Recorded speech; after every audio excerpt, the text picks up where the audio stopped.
Sí, 19 claro. horas, 23 minutos. Sí. Nos acercamos a un momento de mis favoritos los lunes, porque viene él, el muchacho Gran. Sí. Diseñador de interiores, que nos viene a hablar detrás Sí. de la fachada, del lado B, del diseño, del urbanismo y de la arquitectura. Impecable. ¿Lo encontrás en otro programa radial? No. No lo vas a encontrar. Mau Crosato, señoras y señores. Muy buenas tardes. ¿Cómo va, Dificultades Mau? técnicas de por medio, pero siempre sobreponiéndonos. Sí, claro. Bienvenido. La adversidad es lo nuestro. Y hoy estás más argentina que nunca, pues está la bandera ahí presente. Mirá, ahí está. Me encanta. ¿Cómo andan, chicos? Bien, ¿y usted? Bien, ¿vos? Muy bien. Tuve un paseíto por Mar del Plata que me dejó inspiradísimo este fin de semana. Bien. Así que vamos a pensar una columnita sobre eso la semana que viene, pues estoy prendida a fuego. Me encanta. De amor con esa ciudad.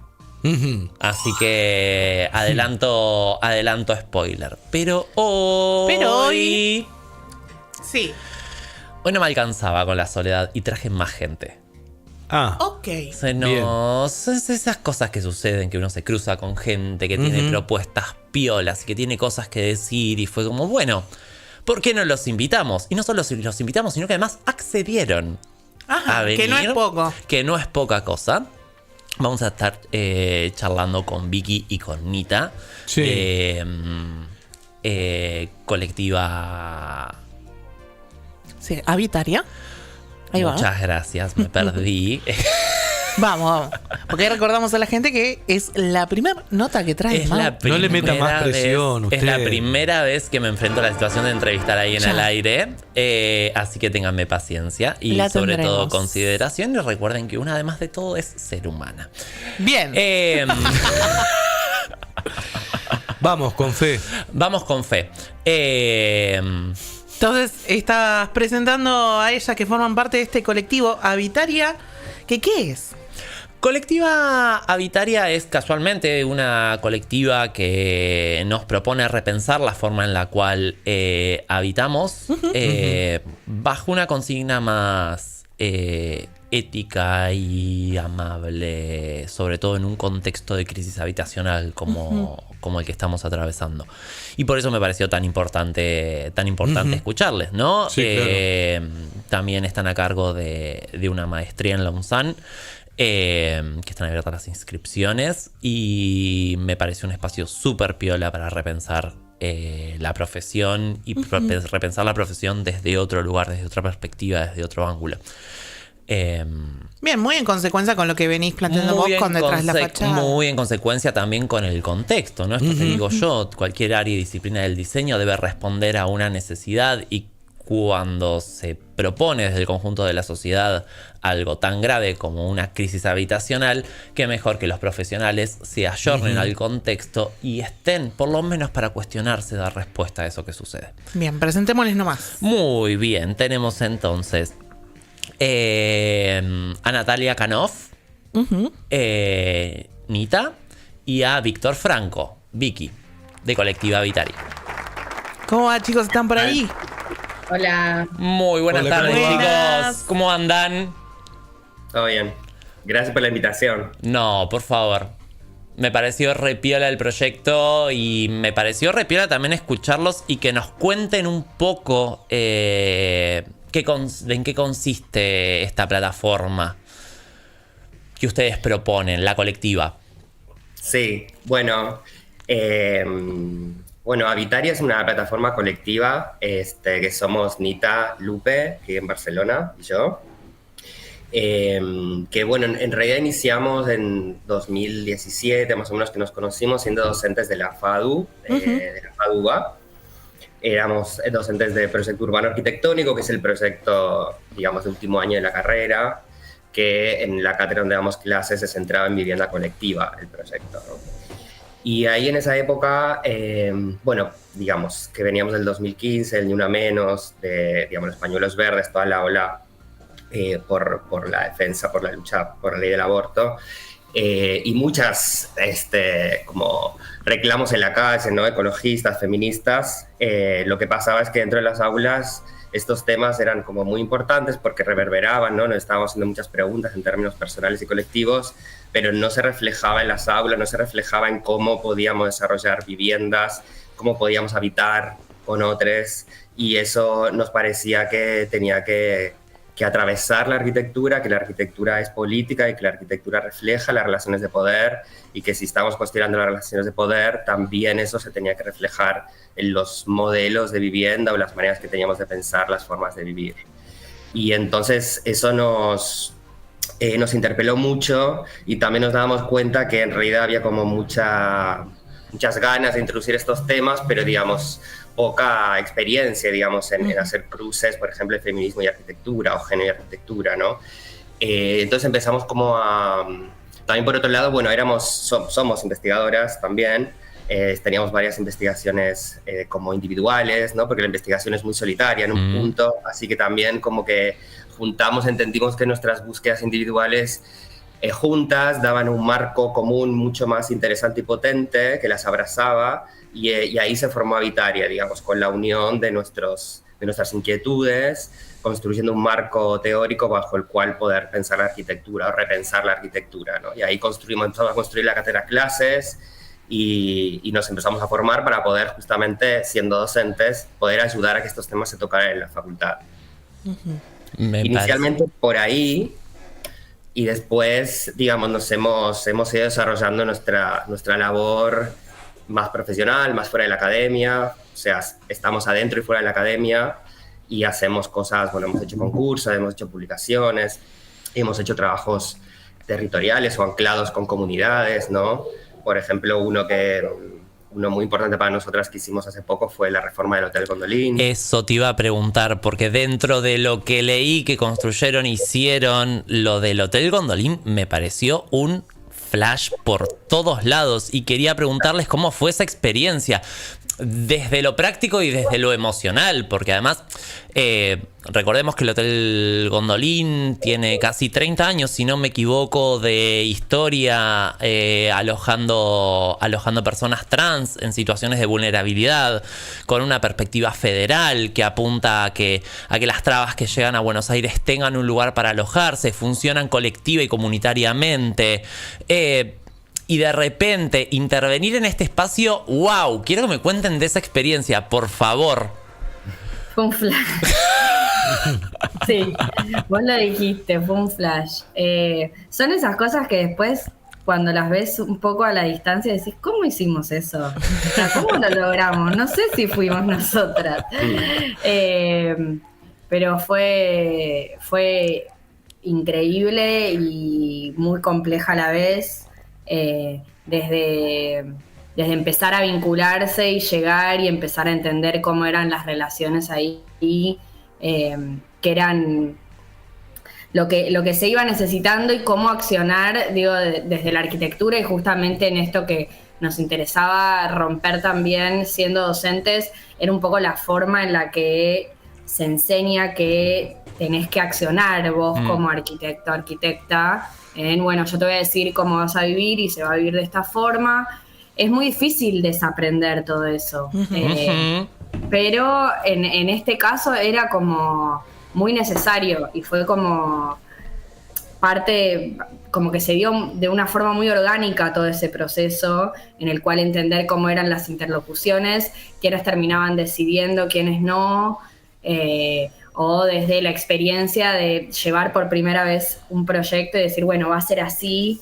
Entonces, como la primera necesidad y lo más importante era agrandar o generar mayor espacio de baños y cocinas, porque es el Gondolin, para quienes no lo conocen, es una tipología de edificio que fue construido como hotel, que era un hotel familiar típico, hasta que, bueno, empezó a tener como ciertas precariedades en su mantenimiento y en sus infraestructuras, y justamente por eso las chicas trans que llegaban del interior era como el único lugar donde no les pedían garantía, porque las condiciones eran como casi inhabitables, ¿no? Se da como esa lógica en la casi nula representatividad en políticas habitacionales que tienen estos colectivos. Entonces terminaron viviendo en situaciones muy, muy, muy precarias. Y entonces, bueno, como no sé por dónde empezar, pero me agarro de esto de decir, uno de los mayores pedidos era, bueno, somos 45, necesitamos que los baños y las cocinas den más abasto, y no había forma de agrandarlas. Bueno, en algunos casos sí, en otros no, porque había uno por planta, como un núcleo húmedo por planta. Y bueno, en esa como cuestión muy del estudiante de arquitectura, que dijimos, bueno, vamos a explotar en algún punto las funciones del baño, por ejemplo, y hacer como distintos núcleos para que exista la simultaneidad de usos. Digo eso como un ejemplo en el que llegamos con todo ese proyecto y terminó siendo completamente diferente y muy...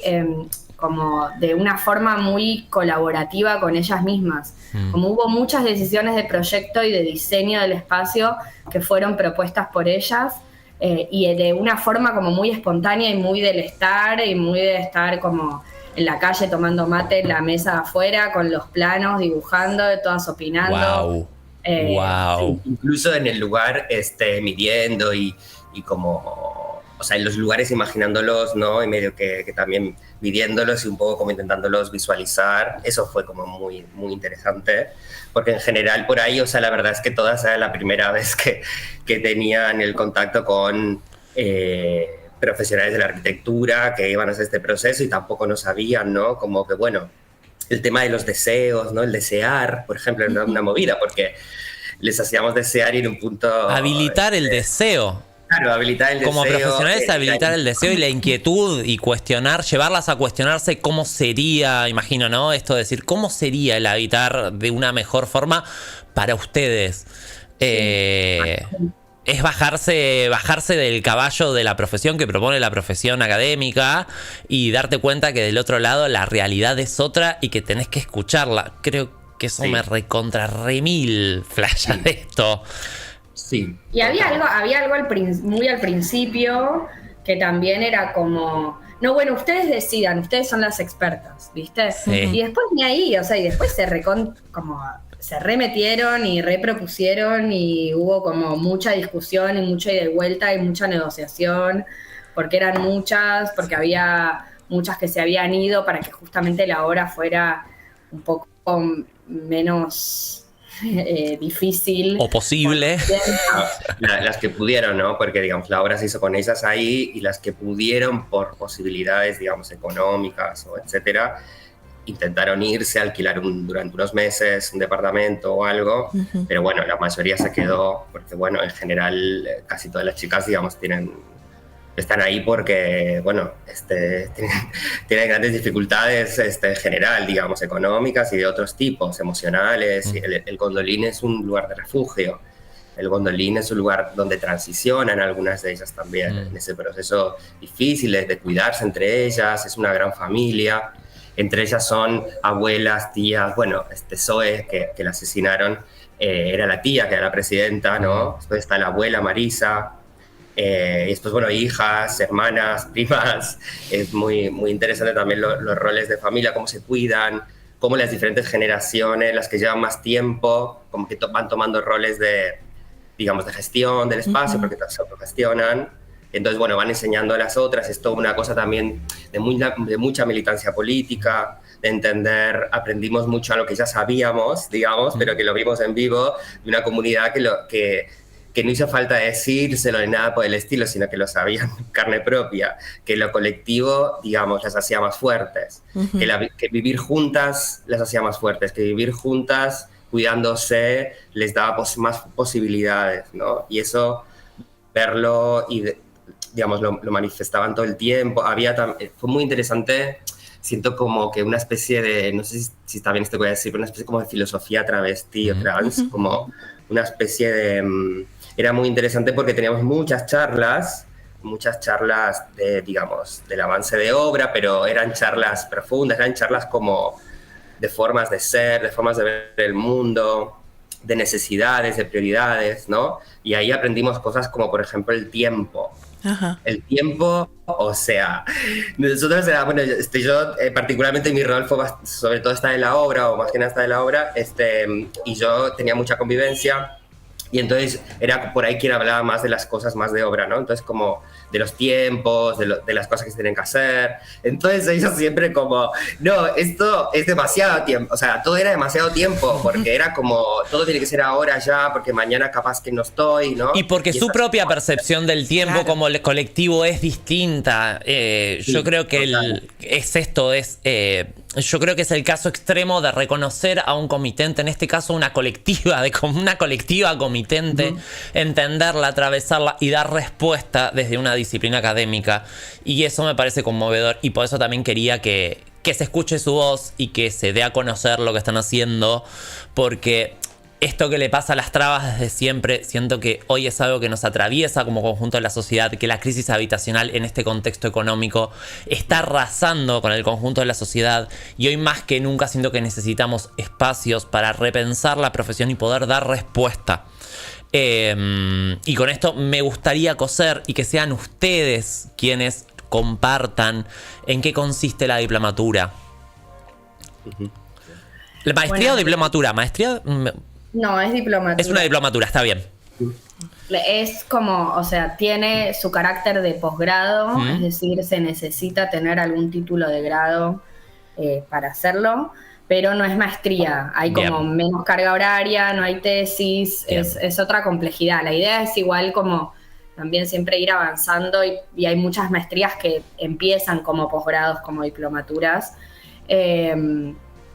Esta diplomatura la armamos un poco como una especie de culminación de toda esta etapa, de cómo arrancamos, que contó Vicky, en FADU, después saliendo, haciendo talleres un poco por fuera, y apareció como esta oportunidad de trabajar en la UNSAM, que es la Universidad de San Martín, que es una universidad que tiene como bastante interés en propuestas innovadoras y diferentes, y además un vínculo con el territorio del partido de San Martín, que es muy fuerte, y que la diplomatura también está anclada en eso, pero como a grandes rasgos la diplomatura lo que intenta es incorporar conversaciones con otras disciplinas, con otras actividades y con otras miradas para poder repensar el proyecto de vivienda colectiva. Entonces, por eso está dividida como en 4 módulos, que cada módulo se corresponde con una temática diferente, y para eso llamamos a 3 interlocuciones diferentes por módulo, o sea, 3 personas que nos parece que nos pueden aportar desde su mirada.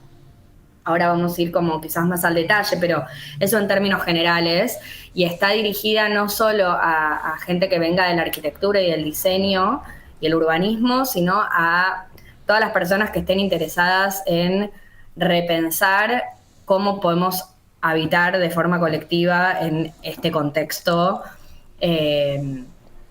y de esta forma, bueno, si se quiere, yendo como un poco más al detalle, esto la dividimos como en diferentes módulos que tienen que ver con, en un punto, la relación de la vivienda colectiva en su lógica ecosistémica, es decir, como en qué contexto ambiental nos encontramos hoy, que sería la vivienda mundo. Entonces, ¿querés como, y si vamos a detallar a quiénes invitamos, y nos va a hacer no, por ahí no tanto, ¿no? Bueno, si quieren sí, les podemos decir como el equipo docente, pero... Sí, obio.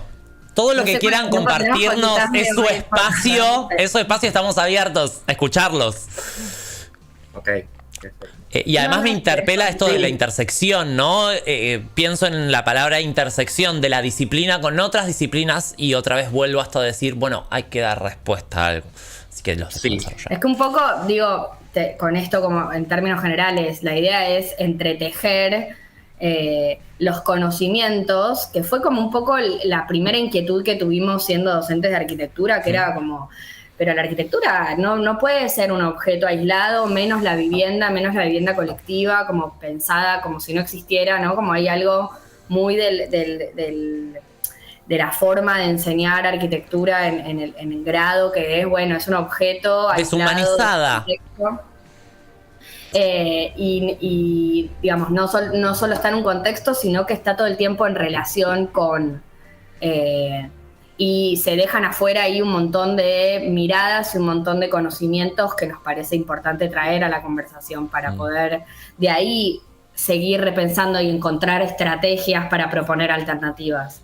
Si nos quedamos siempre como charlando entre nosotras, es como... Un laboratorio que abra el campo de la investigación respecto a la contemporaneidad y respecto a nichos como esto, como lo del Gondolín, de decir, che, esta gente también es merecedora de un habitar digno y bonito y que les resulte en su propio sistema. Porque lo que más rescato de esta charla es que dieron respuesta a un pequeño conjunto que se maneja bajo sus propios términos y condiciones. Y creo que acompañar eso y darle como, de alguna forma, asilo y vivienda y acompañar ese habitar es como la máxima expresión de la profesión que podemos llegar a pensar en algún momento, ¿no? La respuesta a una cuestión humana en todas sus aristas. Sí, justamente eso de la parte humana, ¿no? Como para seguir un toque, porque digo algo general y después sigo con el cuerpo, pero siento que hay algo como muy importante que, como de marco general para explicar, porque es la gente, sobre todo por ahí de fuera de la arquitectura, para entender también por ahí lo rupturista de lo que hacemos en un punto, ¿no? O incluso de hackear un poco el sistema de cómo se enseña y cómo se hace la arquitectura, porque en realidad la vivienda colectiva mayormente o mayoritariamente se proyecta en base a unas piezas que son como las unidades habitacionales, que es lo que se llaman las tipologías, que en general, bueno, se ha hecho mucho en relación a la vivienda tipo, o sea, a la familia tipo, esto de lo tipo, lo normal. Entonces ahí hay algo con esto de lo que es lo normal, la norma, ¿no? La heteronorma en un punto, o sea, la familia tipo, papá, mamá, niño, niña, y viviendas que encapsulan a ese tipo de modelos, ¿no? Y eso arma a la sociedad, bueno, hasta en un punto, esta cosa de la división por género de la ciudad y la casa, ¿no? Entonces la casa asignada a la mujer, bueno, todas estas cosas que están asociadas al mundo doméstico y que nosotras queremos evidenciar y cuestionar por qué naturalizamos estas cosas, por qué proyectamos haciendo como núcleos de viviendas unidos a partir de espacios casi sin diseño, que son espacios comunes, donde los pasillos, los halls casi no tienen diseño en los edificios, están con lo mínimo, o sea, que marca la normativa, pero no tienen un pensamiento de encuentro. En los edificios, en realidad, en general, no tenemos casi posibilidades de encontrarnos, ¿no? Como está el ascensor, que es como el espacio menos agradable del mundo. Que es donde coincidís con todos, porque los pasillos terminan siendo espacios inhumanos.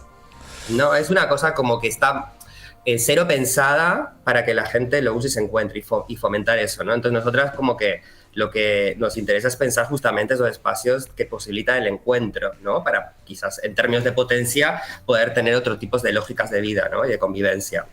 Eso como en general, pero digamos romper el proyecto de vivienda colectiva, hacerle preguntas a algo que los estudiantes en general dicen, no, esto ya lo sé resolver, como que esto es fácil.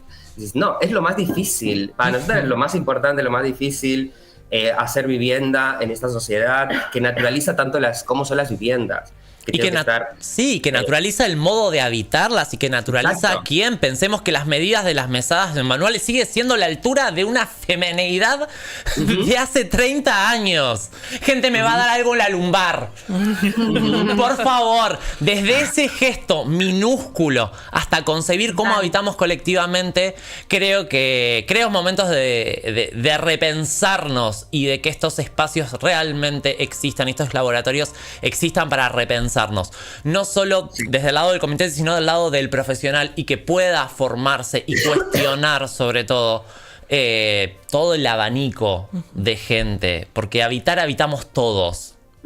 Claro, total. Y ahí lo que creo que una de las novedades, porque bueno, esta vivienda mundo que decía Anita de los 4 módulos, y voy a los módulos de nuevo, está la vivienda mundo que es más, si se quiere, como la crisis ambiental, el ecologismo, en general el ecologismo, esta mirada más ecosistémica, ¿no? De la potencia de las viviendas, porque la mayor parte de la ciudad está hecha de vivienda. Entonces, si transformamos la manera que hacemos las viviendas, por ahí potencialmente podríamos cambiar lógicas ecosistémicas. Y es real esto, por ahí se aplica muy poco, pero es real.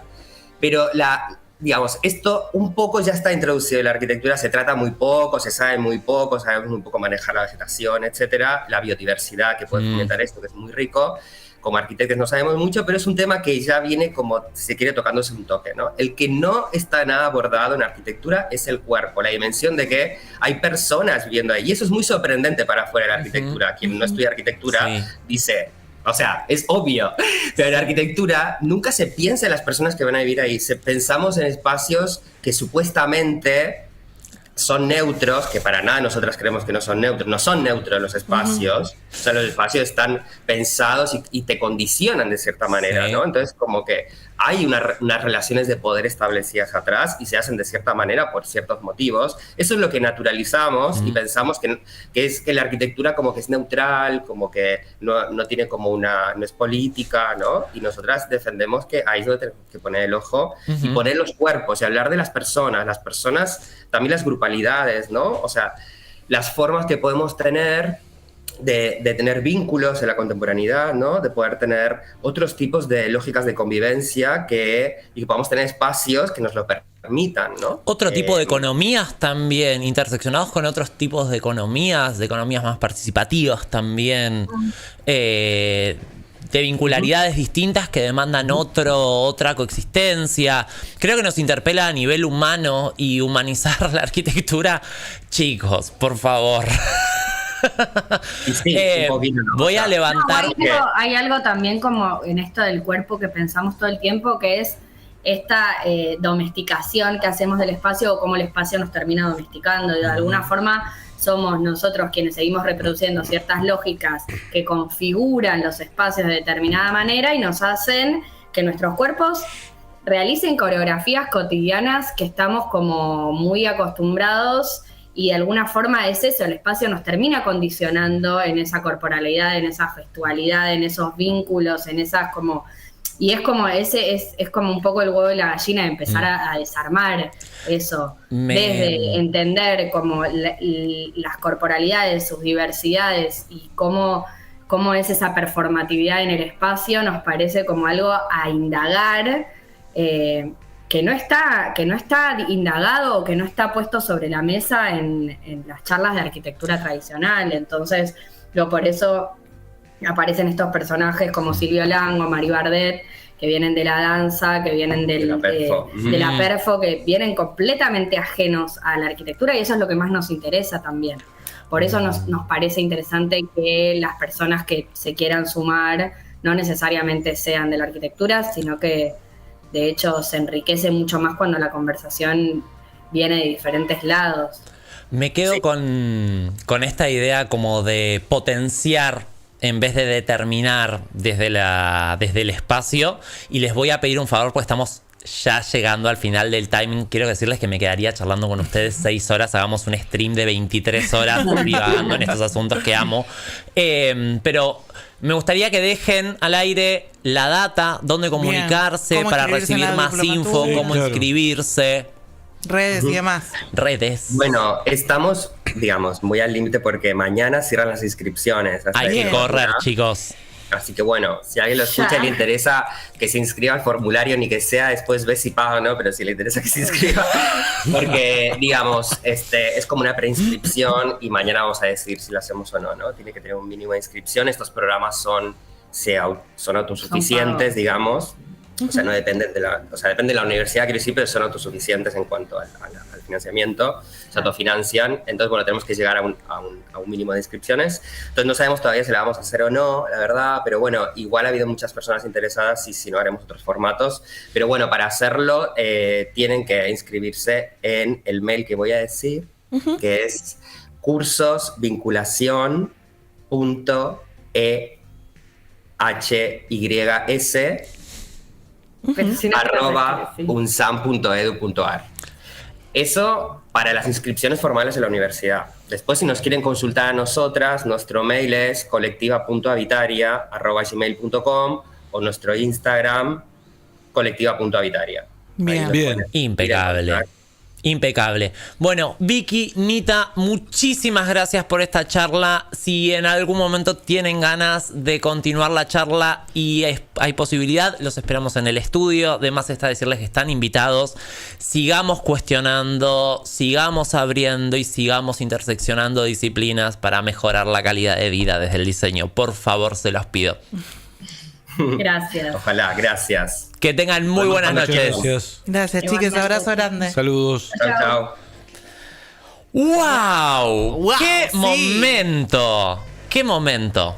Qué propuesta y también destaco lo innovador, pero a la vez esas conversaciones que ya están en nosotros, ¿no? Sin necesidad de Qué lindo somos que arquitectos, exista diseñadores el o no. marco teórico. Qué lindo que las instituciones educativas representen una ideología. Y una ideología tan interseccional que tiene que ver con la diversidad en general, que también Y modifica entender, ¿no?, a la el modo arquitectura que también como habitamos. política. Es que la arquitectura Absolutamente. es política. política, Y claro. voy a levantar para cerrar una frase de un colega arquitecto a quien amo, porque además Sí. es amigo, que hace muchos años me dijo, y sigo descubriendo matices de esto, que es: el sentido común en la arquitectura es el menos común de todos los sentidos. Bien. Wow. Si no podemos todavía determinar a qué altura va una mesada de acuerdo al comitente, imagínense lo que queda para el resto de la humanidad. Sí, eso me Bien. llamó la atención, ¿no? Ponernos a pensar. Ujú. Bueno, también pensaba yo que quizás tiene que ver, quizás no, pero sí, el mobiliario también público, ¿no? Esto del El tema equipo.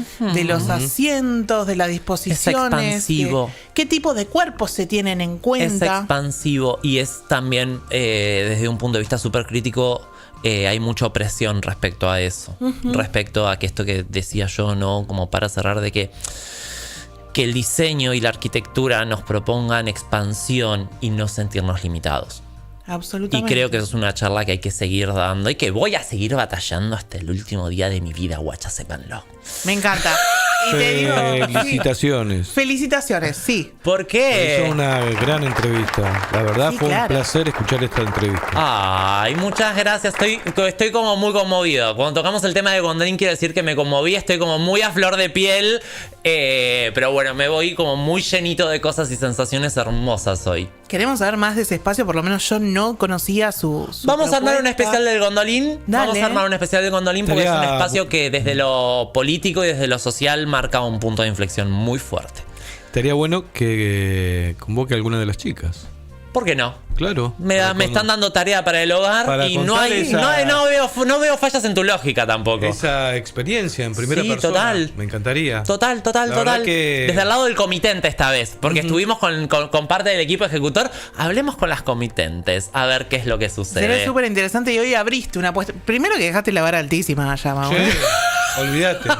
Y Para mí después, fue un placer escucharlos. total. Bueno, la semana que viene igual podemos hacer una charlita más liviana. Hablemos de caireles, chicos. Hablemos de caireles, brillitos de colores y después nos volvemos a meter en la profundidad. Vos con tu columna lo que quieras. Pero bueno, se ha abierto una puerta para conversar con otras personas detrás de la fachada. Así que felicitaciones nuevamente. y muchas Muchísimas gracias Mau. por el espacio, amores.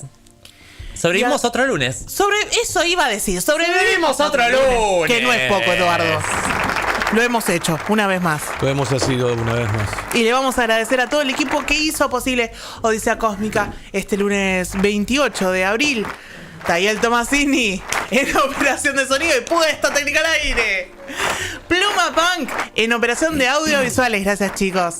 En redes, Maxi Cotich. En producción general, Seba Álvarez. El columnista del día de hoy, Mau Crosato. Y mi gran compañero gran, Edu Zapata. Y mi gran compañera gran, Vic Rubino.